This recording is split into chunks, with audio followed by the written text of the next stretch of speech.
Hello, everyone. I am Matt Williamson here to talk to you about George Pickens. If you remember a couple weeks ago, I told you I don't think he is a number one receiver, but I took it a step further and laid out 7 or 8, I think it was, what I defined as true number one NFL receivers.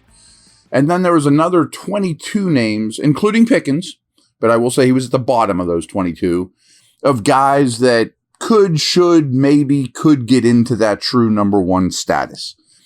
Now, I plucked some things off the internet I think are interesting. And the first one's a fantasy nugget. Let me read it to you, and I'm going to read through these things and also comment as I often do. But during the first 5 weeks of the 2023 season with Deontay Johnson sidelined, Pickens was wide receiver 13 in fantasy. He averaged 12.8 fantasy points per game. That was with a 43% air yard share and a 24% target share. That air yard share is big. And what I mean by that is if you target him 50 yards downfield, but you only throw 100 yards worth of passes, he had a 50% air yard share. You see what I'm saying? He averaged nearly 80 receiving yards per game. Also, with the 4 games with Mason Rudolph, Pickens averaged a 24% target share, also this one's a 44% air yard share, and up to 14.6 fantasy points per game. That's basically wide receiver 1 for fantasy type numbers, bottom of. He also nearly averaged 100 receiving yards per game with Rudolph.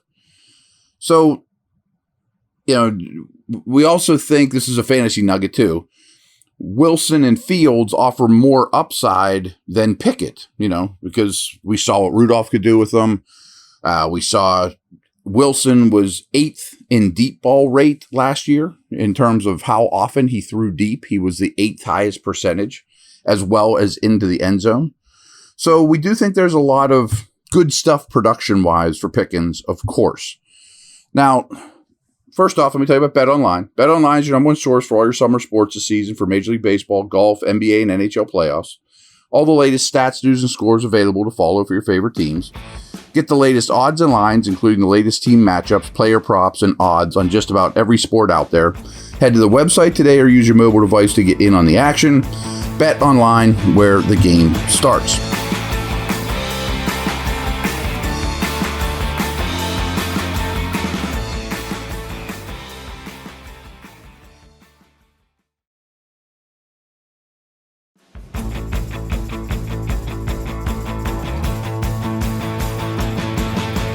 Okay. Now, I have some other not as exciting news stuff to read you.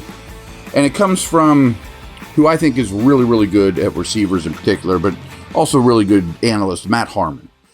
Matt Harmon works for Yahoo, but he has his own site, receptionperception.com, which is a pay site that is worth your time. If you're into receiver play, it is worth your time.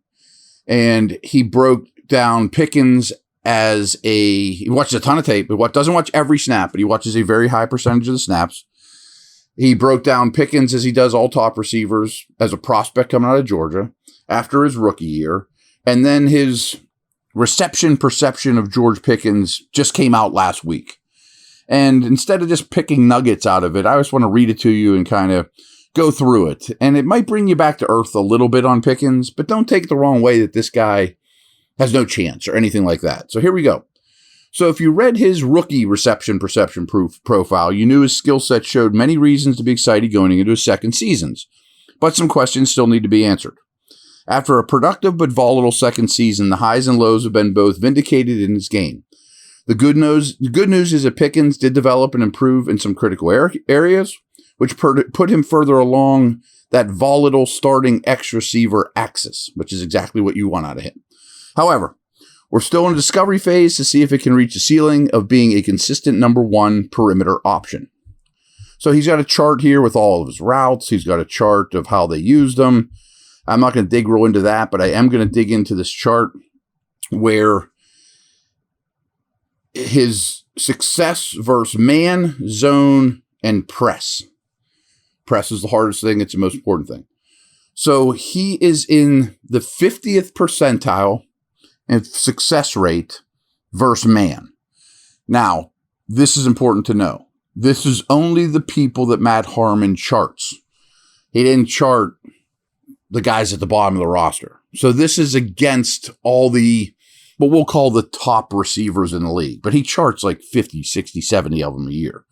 But you're not going to get, Calvin Austin, or, you know what I mean? You're not going to get bottom of the league type players. I don't mean that bad about Austin. But you know what I mean? Like the top receivers, the highly fantasy relevant receivers. So he was in the 50th percentile amongst those good receivers versus man coverage. But he was only in the 17th percentile versus zone. That's concerning. But, as I mentioned, press is the most difficult thing. He's in the 71st percentile versus press. So, okay. Now, here's what he has to say. This will be a little wordy, but I'm just going to read it to you because I think it's quite good.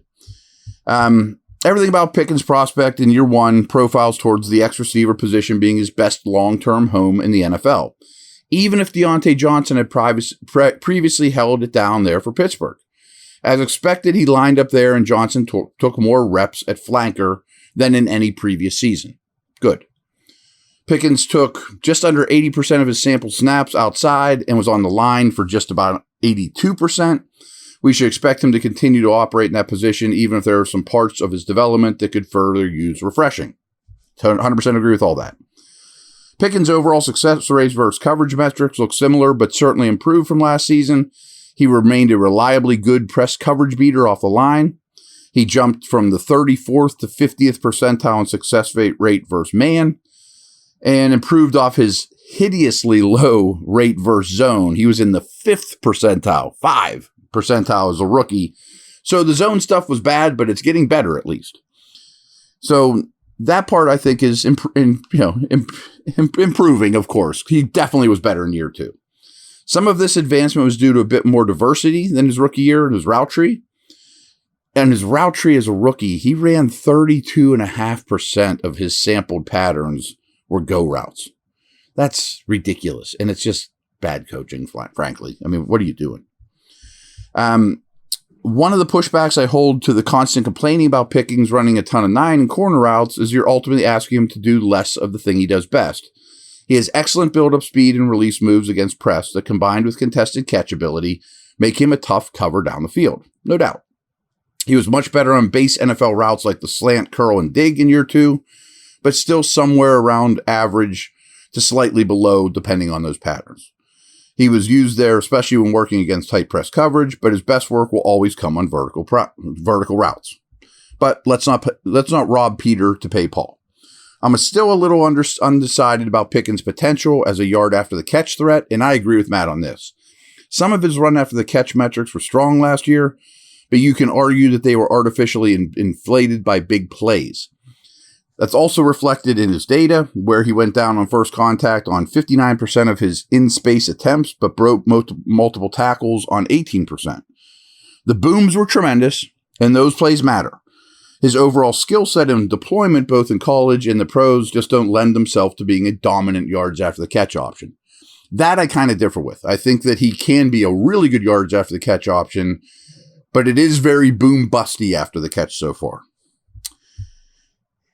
Pickens' flashes and improvement are very real, but right now he tops in as a very good starting X-receiver, not a superstar tier player. Okay, I think that's fair. It means you're going into year 3. If you keep coming back to the word consistency in your head while reading this profile, you're doing it right. He's a nice player with high-end flashes, but that is the key word here. Even aside from the rotten environment Pittsburgh has presented the last 2 years, we just don't see those high-end skills at anywhere near a routine level. I almost never do this, but because his own coaching staff commented on it, I think it's fair to question his effort on a consistent basis. You can't watch his film and not be left wanting at the level he's putting out there far too many plays. You see it on tape. I mean, there are a lot of reps where Pickens does not go all out. And there's also frustration, I'm sure, with the schemes and quarterbacks, etc. Maybe Pickens locks that in and continues to trend up as a separator. If he pushes up north of a 70% success rate versus man, and we're closer to average against zones, would be in a great spot. For now, I like him as a player and recognize his improvement, but his film leaves you with questions about whether he can be a guy, a healthy NFL offense can funnel 25 to 30% of the passing targets through. I think that's fair. That's the mark of a legit number one receiver in the NFL. And while Pickens is a plus starter, he comes in shy of that territory. Perhaps he gets there in 2023, but we haven't seen it yet. One other note I wanted to make, which isn't flattering.